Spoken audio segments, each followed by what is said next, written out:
நமஸ்காரம். பெட்ரோல் பங்கில் பெட்ரோல் போடுகிறோம். அன்றன்று அதனுடைய விலை மாறலாம். என்ன விலைப்பட்டியல்னு தொங்க விட்டிருப்பார்கள்.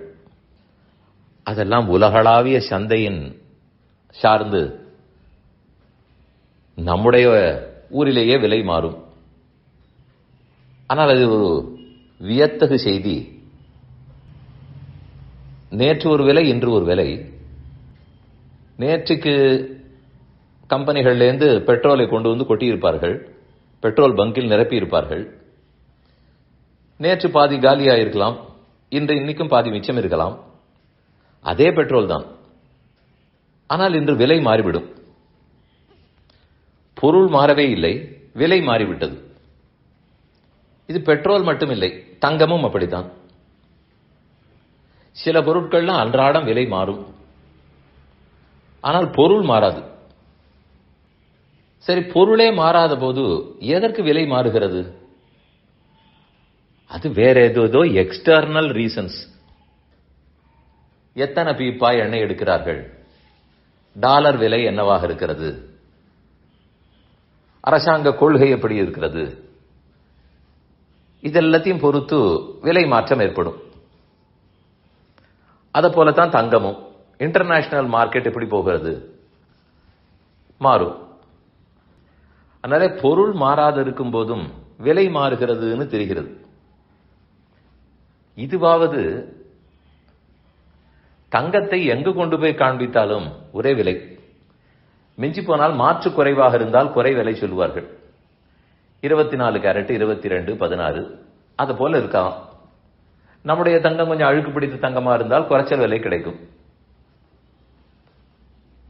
பெட்ரோலும் எங்கு கொண்டு போய் கொடுத்தாலும் அன்றன்று விலை மாறுமே தவிர எல்லா இடத்திலும் ஒரே விலை. ஆனால் ஒரு வைரத்தை எடுத்துக்கொள்வோம். அந்த வைரத்தை ஒரு வியாபாரி இடத்தில் காட்டினார், அதை இப்படி பாலிஷ் போட்டு விட்டு இன்ன விலைன்னு சொல்லுவார்.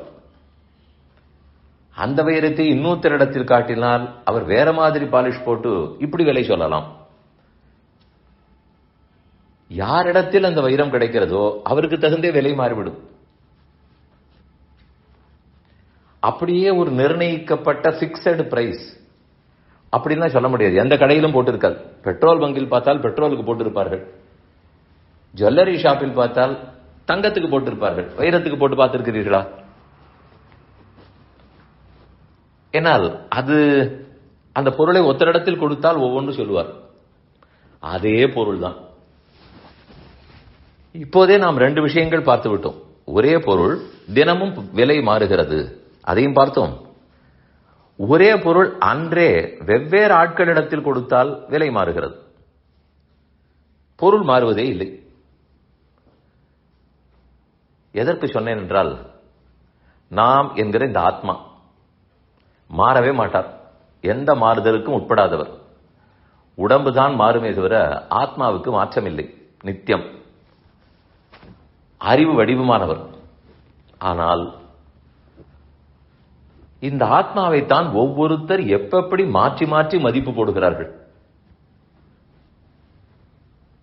இந்த ஆத்மாவுக்குத்தான் அன்றன்று எவ்வளவு விலை மாறுகிறது. ஆத்மா மாறவே இல்லை. அதுவும் இந்த பிறவியில் மட்டுமில்லை. என்னுடைய 5வது வயசுக்கும் 60வது வயசுக்கும் மாறவில்லை, அதை சொல்லவில்லை. எத்தனை பிறவிகளானாலும் அதே ஆத்மா. அந்த அளவுக்கு பெட்ரோலுக்கும் தங்கத்துக்கும் கூட கிடையாது. அது என்ன 1 நாள், 2 நாள், 4 நாள். ஆனா இங்க அப்படி அல்ல. எத்தனையோ பிறவிகள், அனாதி காலம். ஆத்மாவுக்கு மாறுதல் இல்லை. ஆனால் எனக்கு ஒவ்வொருத்தரிடத்தில், வேண்டியவர்களிடத்தில் ஒரு மதிப்பு, வேண்டாதவர்களிடத்தில் ஒரு மதிப்பு, இன்று ஒரு மதிப்பு, நாளை ஒரு மதிப்பு. இதெல்லாம் எதனாலே? முக்கியமாய் தெரிந்து கொள்ள வேண்டியது, ஆத்மா மாறுவதில்லை, பொருள் மாறாதா போலே எக்ஸ்டர்னல் ஃபேக்டர்ஸ்னால தான் இதனுடைய மதிப்பு மாறுகிறது. மாறுவது உண்மை, அது ரியாலிட்டி, யாரும் மறுக்கவில்லை. ஆனால் அந்த மாறுதலுக்கும் பொருளுக்கும் தொடர்புண்டா என்றால் கிடையாதே. அந்த உண்மையை புரிந்து கொண்டவன் கர்மயோகி ஆகிறான். ஆத்மாவிலே மேலே ஏறி இருக்கும் சத்வகுணம், ரஜோகுணம், தமோகுணம், அதற்கு தகுந்து வேல்யூ மாறிவிடும்.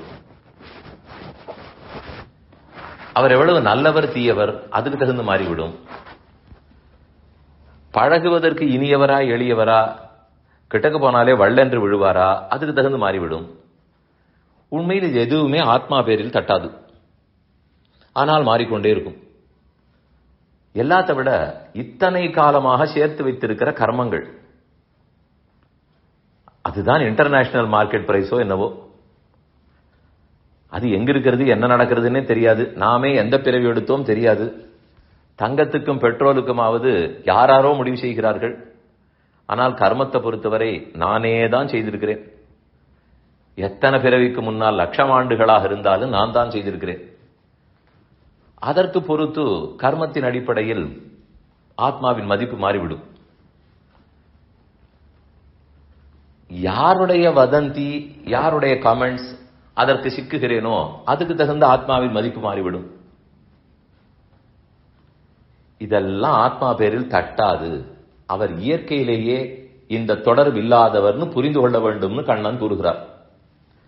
பகவத்கீதையின் அடிப்படையே அதுதான். எல்லா மாறுதல்களும், எல்லா மதிப்பு மாறுதல்களும் இந்த உடம்பால் ஏற்படுபவை. ஆத்மா பேரில் இந்த துர்குணங்களோ நல்குணங்களோ எதுவும் தட்டாது. அவர் ஞானமயமாய் ஆனந்தமயமாய் பெருமானுக்கு அடிமையாக இருக்கிறார்.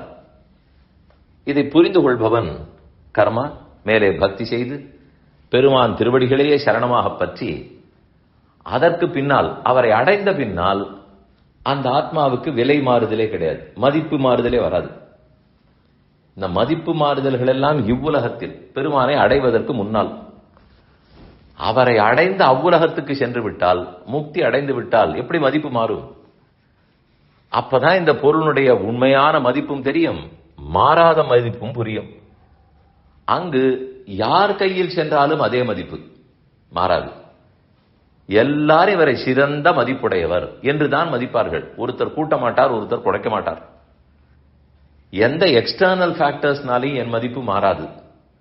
இந்த நிலையை அடைவதற்கு தான் யோகிகள் எல்லாரும் முயற்சிக்கிறார்கள்.